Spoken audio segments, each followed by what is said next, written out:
And could you just had it happen before? What's the emotion that goes through you when you see your name in the NCAA tournament in that bracket?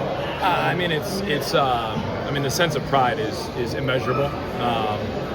My college coach Fran Delphi always used to say there's no better feeling than hearing your name called on Selection Sunday, and it's the absolute truth. I mean, you just that you see that pop up there. They announce your name, they announce your opponent.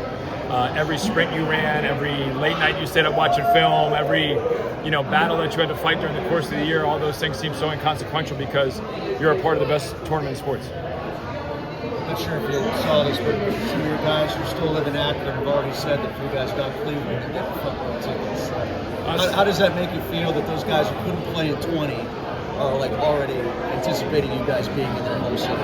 Yeah, I mean, I think obviously when you started to see where the locations were, I think a lot of people had the premonition we might be in Cleveland. John and Josh, they were unbelievable parts of this program, helped us win a championship in 2020, and they were here at the quarterfinal game against Wright State. So awesome that they can be a part of this and experience this a little bit with this group of guys who, I've said to some of those 2020 guys that I've talked to is like, you would really like these guys. Like, you would want to play with these guys. You would want to be around these guys. They value winning. They play with the right level of edge and competitiveness that 2020 team also embodied. Andy, how do you break down to your team Alabama's another team? Like, how do you go about that process of scouting and getting ready? Well, you certainly get everyone's attention when Alabama comes across the line there. Cam being from Alabama obviously is unique. Mar being from Cleveland is unique as well. So it doesn't take much to get these guys' attention, and obviously Alabama's had one of the best seasons in college basketball. Final Four team last year. Just a dynamic team, and so they know we got a lot of work to do between now and Friday. As coaches, we'll start getting the film and start figuring out different things that we got to try to be able to accomplish in order to compete in the game. But I know that these guys will come out with great energy, ready to swing. What has some of the reaction been? I know you got a second to kind of talk to them just about facing Alabama. We knew we were going to get a super team, whoever we played, right? You look at anybody that's going to be a 14 or a 15, look across the line and you're going to see the Iowa States and the Wisconsins and the Texas Techs and the Kentuckys and, all those people. And, we knew it was going to be one of those. We knew it was going to be a team that's, a top 10, top 15 caliber team. And obviously, Alabama is a great program. They're a great team. Nate Oates, we played against him when he was at Buffalo, so we're familiar with him a little bit.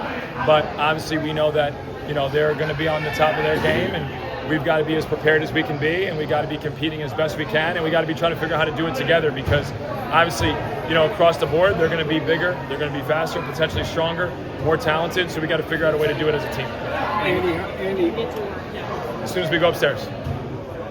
Andy, what was the difference between your reaction now and when you were a player? I can't remember that long ago, Dave. I'm not really sure. I